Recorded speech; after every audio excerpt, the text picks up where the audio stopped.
Friends, मैं प्रीति आपके अपने channel Mantra education hub always is the right way में एक बार फिर से बहुत बहुत स्वागत करती हूँ। जैसे कि आप सभी जानते हैं कि सीटेट 2022 की प्रिपरेशन को ध्यान में रखते हुए हमने अपने चैनल पे सीडीपी एमसीक्यू की सीरीज शुरू की है। इसकी हम 7वीं क्लास पर हैं और उससे पहले हम 6 क्लासेस ले चुके हैं। अगर आपने ये क्लासेस मिस की हैं तो लिंक डिस्क्रिप्शन में प्रोवाइड है, हम वहाँ जाके ले सकते हैं। इम्पॉर्टेंट क्वेश्चंस हैं, सारे क्वेश्चन जो है प्रीवियस ईयर्स के क्वेश्चंस पेपर से लिए गए हैं, तो लास्ट तक क्लास में बने रहिएगा। और साथ में जो पीछे जो क्वेश्चंस हैं उनके कॉन्सेप्ट को समझने की कोशिश करिएगा। उसके जो आंसर है उसको रटने की नहीं, उसको कॉन्सेप्ट को समझने की कोशिश करिएगा, ताकि उससे रिलेटेड अगर और कोई क्वेश्चंस आते हैं उस कॉन्सेप्ट से तो आप उसको भी इजीली कर सकते हैं। तो मेरा ज़्यादा फोकस जो है क्वेश्चंस को करवाने में नहीं है, क्वेश्चंस की क्वांटिटी को करवाने में नहीं है, क्वेश्चंस के जो पीछे है कॉन्सेप्ट है उसको क्लियर करने में है। तो चलिए आगे बढ़ते हैं। लास्ट तक क्लास देखिएगा ज़रूर और कैसी लगी ये ज़रूर बताइएगा। पसंद आए तो लाइक और शेयर किए बगैर बिल्कुल मत जाइएगा। और अभी तक चैनल को सब्सक्राइब नहीं किया है तो जल्दी से चैनल को सब्सक्राइब और बेल आइकन को भी जल्दी से दबा दीजिएगा। और आप हमें फेसबुक और इंस्टाग्राम पे भी फॉलो कर सकते हैं, वो भी लिंक डिस्क्रिप्शन में प्रोवाइड कर दिया है। तो चलिए बिना वक्त ज़ाया किए क्लास को आगे बढ़ाते हैं। आज की क्लास का सबसे पहला क्वेश्चन है, which of the following principle suggest that different body parts develop at different rate at the various stages of development. यहाँ पर आपको जो है बताना है, जो नीचे प्रिंसिपल दे रखे हैं डेवलपमेंट में, उनमें से कौन सा ऐसा प्रिंसिपल है जो ये बताता है कि हमारे डिफरेंट जो बॉडी पार्ट्स हैं वो डिफरेंट रेट पर जो है और वेरियस स्टेजेस में अलग अलग तरीके से डेवलप होते हैं। तो फर्स्ट है आपका development is unidimensional. Second option है डेवलपमेंट इज अनडायरेक्शनल। थर्ड है development is a discontinuing process. Last है direction of development is proximal distal and the cephalocaudal. पर हमारा सबसे पहला ऑप्शन है डेवलपमेंट इन यूनिडायमेंशनल। यहाँ पर मल्टी डायमेंशनल आप देखेंगे बुकों में, इसका मतलब ये होता है कि जो डेवलपमेंट है हमारा सेम एक स्पीड पर नहीं रहता। किसी स्टेट में बहुत ज़्यादा तेज़ होता है, किसी में धीरे होता है, लेकिन चलता रहता है। ये चीज़ भी याद रखिए, कहीं रुकता नहीं है। लास्ट तक हमारी ये जो लाइफ है तब तक हमारा डेवलपमेंट होता चला जाता है। सेकेंड ऑप्शन है डेवलपमेंट इज यूनिडायरेक्शनल। यहाँ पर जो है डेवलपमेंट जो है हर इन्वायरमेंट के, या जो कह सकते हैं हर इन्वायरमेंट में या हमारी हेरिडिटी के साथ जो है वो चेंज होता है। ये बहुत सारे फैक्टर होते हैं जिसकी वजह से चेंज होता है, जिसका रिजल्ट जो है वो हमारा अलग अलग आता है। एक पर्सन के अंदर डेवलपमेंट अलग तरीके का होगा, दूसरे पर्सन का डेवलपमेंट अलग तरीके का होगा। बहुत सारे फैक्टर जो है उसको प्रभावित करते हैं, तो इसलिए उसका डायरेक्शनल भी अलग अलग तरीके का होता है। थर्ड है development is a discontinuous process. जैसे भी मैंने पहले बताया, हमारी लाइफ लॉन्ग चलने वाली ये प्रोसेस है डेवलपमेंट। तो उसी तरीके से जो है यहाँ पे ये प्रिंसिपल यही कह रहा है, ये कहीं रुकता नहीं है डेवलपमेंट, वो लाइफ लॉन्ग चलता चला जाता है। यानी यहाँ तीनों में से कोई भी हमारा ये नहीं बता रहा है कि हमारे जो बॉडी पार्ट्स है डिफरेंट डिफरेंट, वो अलग अलग तरीके से अलग अलग रेट पे डेवलप होते हैं। नेक्स्ट और लास्ट ऑप्शन है direction of development is proximal distal and the cephalocaudal. ये जो ऑप्शन है ये हमारा बताता है कि हमारे different different body part different different तरीके से डिफरेंट डिफरेंट रेट पे जो है डेवलप होते हैं। यहाँ पर जो है प्रॉक्सिमल डिस्टल कहता है कि हमारा जो सेंटर से फ्रंट की तरफ जो है हमारा जो डेवलप होते हैं बॉडी पार्ट्स, और ये कहता है सेफेलोकार्डियल कहता है कि हमारा जो है सर से पाँव की तरफ जो है हमारा डेवलपमेंट होता है। तो हमारा फोर्थ ऑप्शन करेक्ट है, वो बताता है कि हमारे डिफरेंट बॉडी पार्ट्स जो है डिफरेंट डिफरेंट तरीके से डेवलप होते हैं। नेक्स्ट क्वेश्चन है which of the following statement is correct. जो नीचे स्टेटमेंट दे रखी है उनमें से कौन सी करेक्ट है वो आपको बतानी है। सबसे पहली स्टेटमेंट है the children development take place in a social cultural context. जो बच्चों का विकास होता है वो सामाजिक संस्कृति परिवेश में होता है। सेकेंड है childhood is a period that can be divided into 10 distinct stages. जो चाइल्डहुड है वो खुद एक स्टेजेस है, तो उसी को डिवाइड 10 स्टेजेस में, सब स्टेजेस में कह सकती हूँ किया हुआ है। थर्ड है children think is not influence by social interaction, जो बच्चों की सोच होती है वो सोशल इंटरेक्शन द्वारा इन्फ्लुएंस नहीं होती है। 4 children development in slowly determined by genetic, जो चिल्ड्रंस का जो डेवलपमेंट होता है वो केवल जेनेटिक या आनुवांशिक ही प्रभावित करता है, उसको डेवलपमेंट को सिर्फ जेनेटिक या हेरिडिटी कह सकते हैं ही प्रभावित करता है। Genetic disposition is called first adaptation, second learning, third socialisation, fourth maturation. जो है, अगर कोई बच्चा उसके अंदर अडेप्टिव बिहेवियर नहीं है, अपने आप को इन्वायरमेंट के अनुकूल ढालने का जो बिहेवियर होता है जिसको हम अडेप्टिव बिहेवियर कहते हैं वो नहीं है, तो हम बच्चों के लिए इन्वायरमेंट उसके अनुकूल बनाने की कोशिश कर देते हैं। तो ये जब हम अनुकूल बनाते हैं, इन्वायरमेंट को बच्चे के अनुकूल बनाते हैं, तो उसको अडेप्टेशन कहते हैं। लर्निंग क्या है? लर्निंग जब हम कोई काम कर रहे हैं तो उस दौरान कोई नॉलेज हमें जो मिलती है उस नॉलेज को गेन करना ही लर्निंग कहलाता है। सोशलाइजेशन क्या है? समाज में रह रहे हैं, एक दूसरे से इंटरेक्ट करते हैं, उसी को इंटरेक्शन को ही सोशलाइजेशन कहा जाता है। ये तीनों के तीनों में कहीं भी हमारा पूरा अनुमान जो है नहीं लगाया जा रहा है, कहीं प्रोसेस ऐसा नहीं है जहां हमारे जीन्स की बात हो रही हो, तो ये तीनों आंसर जो है करेक्ट नहीं है। तो लास्ट आंसर बचता है मैच्योरेशन, बिल्कुल एग्जैक्ट यही आंसर करेक्ट है, लेकिन फिर भी हम देख लेते हैं मैच्योरेशन होता क्या है। मैच्योरेशन एक तरीके की स्टेज है कह सकते हैं, या प्रोसेस है, जिसके अंदर जो हमारे प्रिडिक्शन लगाई जा रही थी कि ये चीज़ ऐसी होगी, बच्चे की ग्रोथ ऐसी होगी, मम्मी पापा ऐसे हैं तो ये ऐसा होगा, वो पूरी की पूरी तरह जो है सामने नज़र आ जाती है। तो इसलिए जो है ये करेक्ट आंसर है मैच्योरेशन। इसके अंदर जो हमारी प्रिडिक्शन होती है जेनेटिक की, जो हमारे पोजीशंस हैं, उनके जो जेनेटिक के स्वभाव हैं, जो जैसा होना चाहिए वो वैसा है, उसका जो शो होता है वो सामने नजर आने लग जाता है कि एक पर्सन किस तरीके का होगा, कैसा होगा। तो करेक्ट आंसर है 4 मैच्योरेशन। यहाँ पर जो है क्वेश्चन, नेक्स्ट क्वेश्चन है according to Lawrence Kohlberg what is the primary basis for 7-8 year old children's moral decision. जो 7-8 साल का बच्चा होता है वो मॉरल डिसीजन किस बेसिस पे लेता है वो आपको बताना है अकॉर्डिंग टू लॉरेंस कोल्बर्ग थ्योरी, जो मॉरल डेवलपमेंट की उन्होंने थ्योरी दी है उसके अकॉर्डिंग बताना है। पहला ऑप्शन है सोशल ऑर्डर मेंटेनेंस, सेकंड है सोशल कॉन्ट्रैक्ट मेंटेनेंस, थर्ड है पनिशमेंट एंड ऑब्टेंस, फोर्थ है यूनिवर्सल एथिकल प्रिंसिपल। यहाँ पर वो बच्चे बहुत अच्छे से बता सकते हैं आंसर जिन्होंने कोल्बर्ग की थ्योरी पढ़ी है। अकॉर्डिंग टू स्टेजेस अगर अच्छे से याद है उसके अकॉर्डिंग भी आप बता सकते हैं।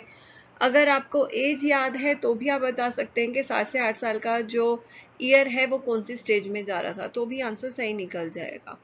लेकिन यहाँ पर जब मैं बात कर रही हूँ वो सही आंसर है कि 7 से 8 साल का जो बच्चा है वो मॉरल डेवलपमेंट इसलिए है कि जब भी मैं कोई गलत काम करूँगा तो मुझे बड़े जो है डांटेंगे या मुझे पनिशमेंट करेंगे। तो सही आंसर क्या है 3, वो क्या करता है, मॉरल डिसीजन लेता है बड़ों के डर से, पनिशमेंट के डर से। तो करेक्ट आंसर थी पनिशमेंट एंड ऑब्टेन्स।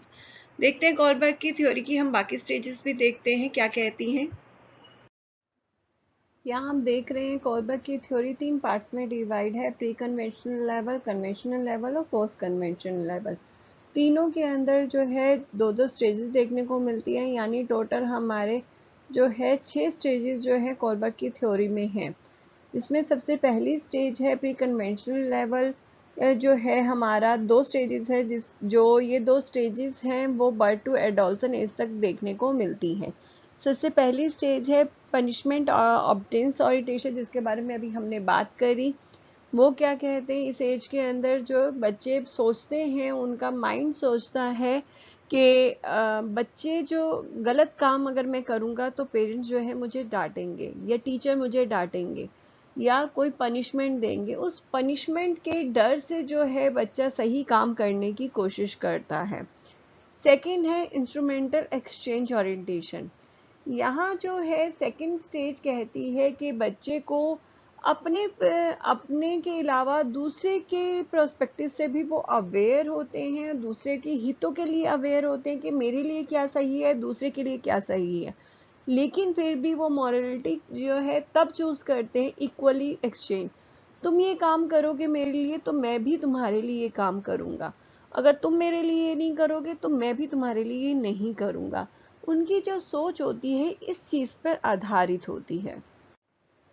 नेक्स्ट है कन्वेंशनल लेवल, जो हमारे एडोलसेंट टू यंग एडल्टहुड तक देखने को मिलती है, जिसमें सबसे पहली स्टेज और कोलबर्ग की थ्योरी की थर्ड स्टेज की बात अगर करूँ, गुड चाइल्ड ओरिएंटेशन। इस एज के अंदर बच्चे को मुझे अच्छा बनना है, मुझे पेरेंट्स के आगे अच्छा बनना है, औरों से अच्छे गर्ल बननी है, गुड बॉय गुड गर्ल, जैसे टैग के लिए वो ये काम करते हैं कि मेरी टीचर मुझे बोले कि गुड बॉय है, गुड गर्ल है, ये क्लास में सबसे अच्छी है, इस तरीके के टैग के लिए वो वर्क करते हैं। नेक्स्ट आता है लॉ एंड ऑर्डर ओरिएंटेशन।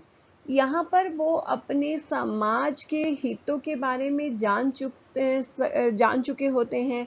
उनको पता है कि मेरे जो समाज है उसके लिए क्या सही है क्या गलत है, तो उसके बारे में सोचते हुए जो है वो काम करना पसंद करते हैं। नेक्स्ट आता है पोस्ट कन्वेंशनल लेवल, जिसके अंदर सोशल कॉन्ट्रैक्ट ओरिएंटेशन जो है आता है। इसके अंदर जो है वो सही और गलत को जज करते हैं, क्या हमारे लिए जो लॉ बने हैं वो सही है नहीं है, उसके बारे में वो बात करते हैं और उसको दिमाग में रखते हुए वेलफेयर, सोशल के वेलफेयर के लिए जो है क्या मेजॉरिटी है, किसमें कौन सबसे ज़्यादा उसके लिए काम करता है, तो इस तरीके की थिंकिंग जो है उनके लिए मायने रखती है। नेक्स्ट आता है यूनिवर्सल एथिक्स ओरिएंटेशन। यहाँ पर जब बात होती है वो समाज से ऊपर उठकर जो है बात करते हैं, वो यूनिवर्स पे आते हैं, हमारे समाज से बजाय वो यूनिवर्स पे आते हैं, सभी यूनिवर्स के लिए क्या चीज़ें ठीक हैं, क्या प्रिंसिपल हैं, उनके ऊपर बात करते हुए जो है वो अपने डिसीजन लेना पसंद करते हैं, मॉरल डिसीजन। नेक्स्ट क्वेश्चन है सेरिएशन जीन पियाजे थ्योरी रेफर टू। सेरिएशन यानी क्रमबद्ध का क्या मतलब है जीन पियाजे की थ्योरी में? सबसे पहला, the ability to order object based on dimensions from example length. एक एबिलिटी है जो ऑब्जेक्ट को एक ऑर्डर में लगाती है अकॉर्डिंग टू डायमेंशन, एग्जांपल जैसे उन्होंने बोल रखा है लंबाई। Second, the ability to take the prospective of other. ऐसी एबिलिटी जिसमें दूसरे के प्रोस्पेक्टिव को आप समझ सकते हैं।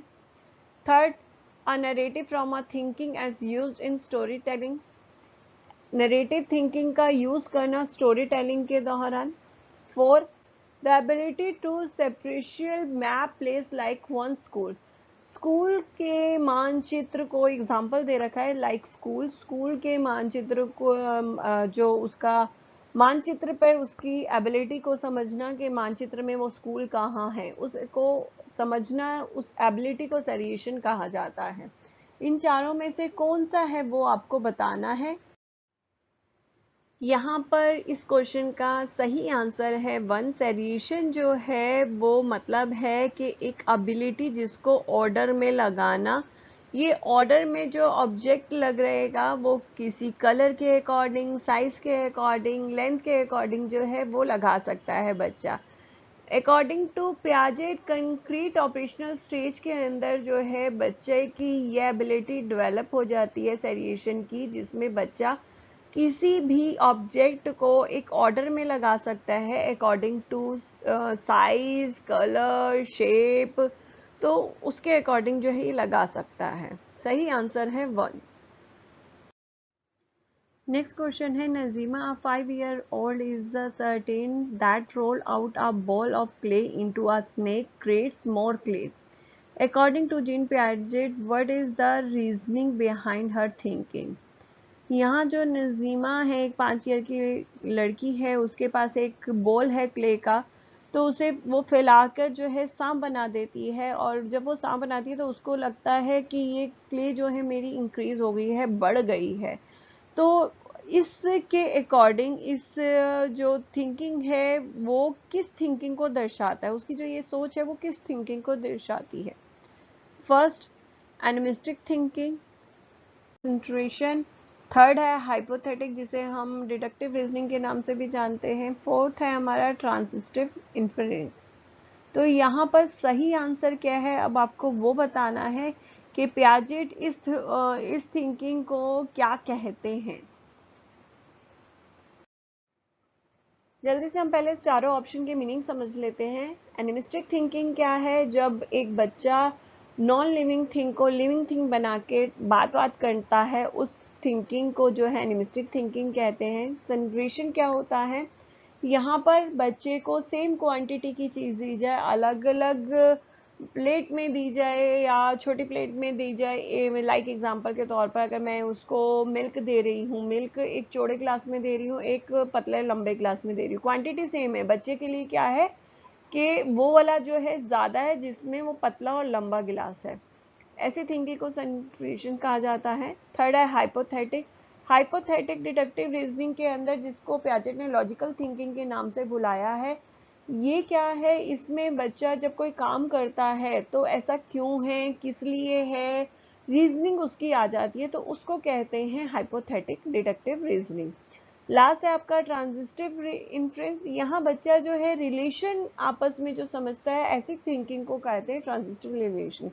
एग्जाम्पल के तौर पे जैसे मेरा रिलेशन आपके साथ है और आपका रिलेशन अगर किसी थर्ड पर्सन के साथ है, तो ऑटोमेटिक उसका और मेरा कहीं ना कहीं कनेक्ट हो रहा है, कनेक्शन हो रहा है।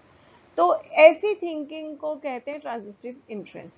तो यहाँ पर अब नजीमा का अब आपको फटाफट समझ में आ गया होगा क्या आंसर ठीक होना चाहिए। जो एक क्वांटिटी वाली चीजों को डिफरेंट डिफरेंट शेप में जब हम कर रहे हैं और बच्चा उसको समझ नहीं पा रहा है, तो ऐसे थिंकिंग के लिए उसको कहते हैं जनरेशन। तो सही आंसर है सेकंड। नेक्स्ट क्वेश्चन है, Lev Vygotsky offered a theory of cognition development along the principle of. जो वेगोसी द्वारा कॉग्निशन डेवलपमेंट की जो थ्योरी दी गई है, वो उसका प्रिंसिपल, मेन प्रिंसिपल या कह सकते हैं किस पे बेस्ड है, वो आपको बताना है। फर्स्ट ऑप्शन है social constructivism, second behaviourism, third है साइको एनालिसिस, फोर्थ है आपका यूनिवर्सलिज्म। इनमें से किस पे ये बेस्ड है थ्योरी, आपको ये बताना है। बहुत इजी आंसर, वेगोसी द्वारा जो थ्योरी दी गई है कॉग्निशन डेवलपमेंट की, वो सोशल कल्चर थ्योरी बेस्ड है। तो सही आंसर है इसका one, social constructivism. Next question है, which of the following is the term used by Lev Vygotsky to describe child's act to speaking to herself. अगर एक बच्चा अपने आप से बात करता है, लेन वेगोसी ने उसे क्या कह के डिस्क्राइब किया है, उसके लिए क्या वर्ड यूज किया है। First private speech, second talk allowed, third scaffolding, fourth egocentrism.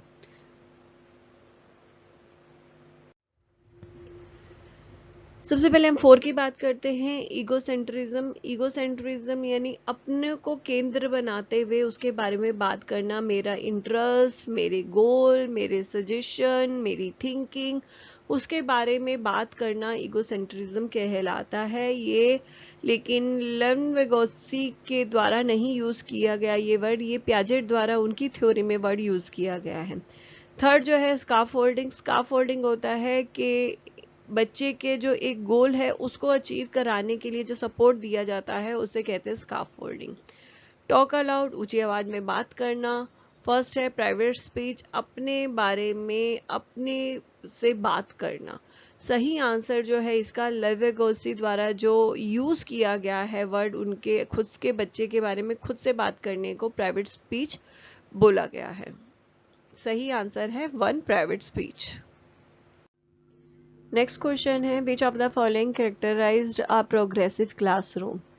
यहाँ पर प्रोग्रेसिव क्लासरूम का क्या कैरेक्टरिस्टिक्स है वो आपको बताना है। फर्स्ट ऑप्शन है focus on drill and practice, second है ability based fix segregation, third है कोलैबोरेटिव लर्निंग, फोर है use of reward and punishment. सबसे पहले तो प्रोग्रेसिव क्लासरूम बहुत अच्छे से पढ़ लीजिएगा, क्योंकि प्रोग्रेसिव क्लासरूम के ऊपर बहुत टॉपिक जो है, सॉरी क्वेश्चन जो है देखने को मिल रहे हैं, तो उसे जरा ध्यान से पढ़ लीजिएगा और उसके ऊपर जितने भी क्वेश्चंस आ रहे हैं उनको के कॉन्सेप्ट को ध्यान से समझ लीजिएगा। चलिए पहले हम इसके बारे में बात करते हैं। प्रोग्रेसिव क्लासरूम जो है उसके लिए क्या सही है। सबसे पहले तो जब भी मैंने आपको बताया है प्रोग्रेसिव क्लासरूम के जितने भी क्वेश्चन देखे हमने, जहाँ पनिशमेंट की बात आती है वो क्वेश्चन गलत होता है आंसर, तो 4 हमारा जो है गलत हो जाता है। सेकंड हमारा जो है इसमें फिक्स सेग्रीगेशन की बात की गई है, अलग करने की बात की गई है एबिलिटी के अकॉर्डिंग। तो जहाँ पे एक बच्चे को अलग करने की बात की जाती है वो फिक्स क्लास प्रोग्रेसिव क्लासरूम, क्या जनरल हम क्लासरूम के बारे में बात करें तब भी वो गलत ही होता है, तो सेकंड भी बिल्कुल गलत है। अब आते हैं फर्स्ट और हमारे 4 पे। फर्स्ट जो है हमारा वो focus on drill and practice की बात कर रहा है। हमारे प्रोग्रेसिव क्लासरूम के अंदर लर्निंग बाय डूइंग या एंगेजमेंट की पूरी बात की जाती है कि बच्चे को पूरी तरीके से एंगेज करना किसी भी एक्टिविटी में, लेकिन रिपीट करना किसी चीज को, रटना या बार बार उसी चीज को करने पे कम फोकस किया जाता है। तो यहाँ पर जो है ड्रिल जो है रिपीटेशन की बात करता है, उस पर फोकस करने की बात करता है, तो ये भी आंसर आपका गलत होता है। सही हमारे पास बचता है कोलैबोरेटिव लर्निंग। तो कोलैबोरेटिव लर्निंग को बहुत ज़्यादा सपोर्ट करता है प्रोग्रेसिव क्लासरूम, ध्यान रखिएगा इस चीज़ का। नेक्स्ट क्वेश्चन है, child has the ability to understand the intentions and desire of other. The child has, जो बच्चा है अगर दूसरे की बातों को, दूसरे की डिज़ायर को समझता है तो वो चाइल्ड के पास कैसी इंटेलिजेंस है उसके बारे में आपको बताना है। फर्स्ट क्वेश्चन है spatial intelligence, second interpersonal intelligence, third intrapersonal intelligence और 4 आपका नेचुरलिस्टिक इंटेलिजेंस। ये क्वेश्चन पुराने पेपर्स में भी आया हुआ है, मैंने लास्ट क्लासेस में भी ये क्वेश्चन कराया था, बस इतना सा डिफरेंस था ये जो आपका क्वेश्चन देखकर अकॉर्डिंग टू मल्टीपल इंटेलिजेंस बोला हुआ था, बाकी डिटो सेम क्वेश्चन था, तो इसलिए मुझे ज़्यादा बताने की ज़रूरत नहीं है। यहाँ पर जब हम दूसरों के बारे में बात करते हैं तो उसके बारे में जब हम बात करते हैं तो वो हमारा इंटरपर्सनल होता है, इंटरपर्सनल इंटेलिजेंस होता है। इसके अलावा हमने लास्ट क्लास में मैंने मल्टीपल इंटेलिजेंस की थ्योरी भी आपको ओवरऑल बता दी थी कि उसमें जो है 8 इंटेलिजेंस है और क्या क्या कहते हैं वो बता दिया था। अगर आप देखना चाहते हैं तो आप जो है प्रीवियस क्वेश्चंस जो है क्लासेस जो मैंने अभी सीटेट की डाली हैं, सीटेट 2022 एमसीक्यू सीरीज, उसी के अंदर हमने दे रखा है।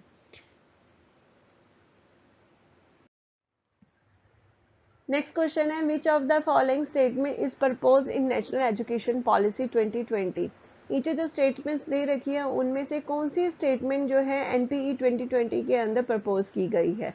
सबसे पहली, being educated in one mother tongue is detrimental to educational and technological advancement. अगर आप मदर टंग सीखते हो तो वो आपकी एजुकेशन और टेक्नोलॉजी एडवांसमेंट के लिए कहीं हानिकारक हो सकती है।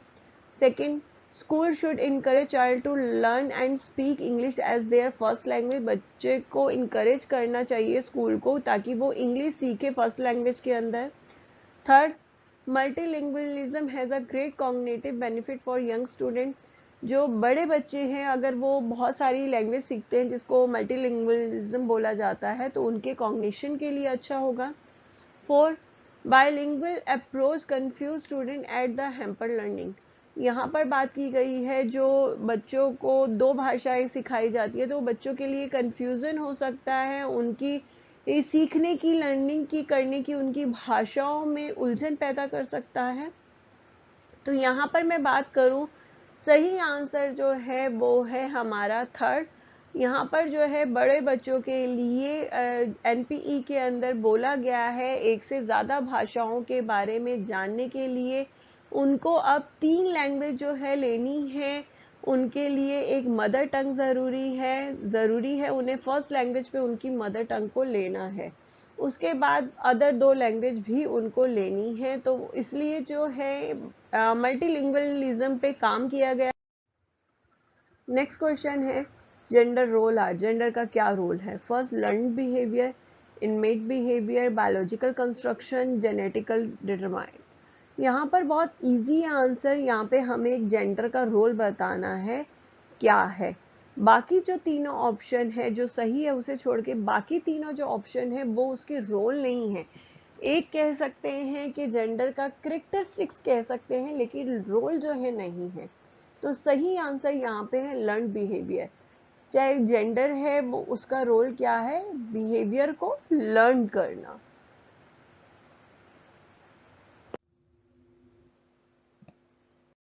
नेक्स्ट क्वेश्चन है, before deciding an assessment method for her class what all should the teacher keep in mind. Assessment method class में लेने से पहले टीचर को क्या दिमाग में सोचना चाहिए। First, who is going to use the result beside me, कि वह ये जो रिजल्ट है उसके अलावा कौन उसे यूज करने वाला है। Second, what is the best way to find out the learning curves of individual student, इन कौन सा सबसे अच्छा तरीका है इंडिविजुअल स्टूडेंट के जो लर्निंग के कर्व्स हैं उनको पता लगाने का। Third, which method would help me to reflect on my pedagogy, ऐसा कौन सा मेथड है जो मेरी पेडागोजी है उसको समझने में हेल्प करेगा। Fourth, which method would help to label and segregation student, ऐसा कौन सा मेथड है जो हेल्प करेगा बच्चों को लेबल करने में या सेग्रीगेट करने में। तो वही चीज आ जाती है यहाँ पे, सेग्रीगेट वर्ड आया है, लेबल वर्ड आया है, वो आपका आंसर बिल्कुल गलत है। उसके बाद टीचर वो असेसमेंट ले रही है, वो उसे कौन यूज करता है उसे कोई मतलब नहीं है, उसे क्या करना है उस चीज का, कि अगर कोई यूज कर रहा है या नहीं कर रहा है, ये भी आंसर गलत है। तो सही हमारे पास क्या आता है, एक तो सेकंड हमारा ये बिल्कुल सही है कि अगर असेसमेंट कोई टीचर ले रहा है तो उसे ये सही जो है ये सोचना चाहिए कि मैं जो असेसमेंट ले रही हूँ वो बिल्कुल सही है बच्चों की ये लर्निंग के कर्व्स के बारे में पता लगाने में। बच्चा कर्व्स का यहाँ पर जो मतलब है वो ये है कि वो कितना लर्न किया उन्होंने, उन्होंने क्या सीखा, क्या उनमें कमी रह गई, वो चीज़ें पता लगाने में। थर्ड, उसकी वो कैसे अपनी टीचिंग टेक्निक इम्प्रूव कर सकती है, वो अपनी कहाँ स्ट्रेटेजी से इम्प्रूव कर सकती है, वो पता लगाने में।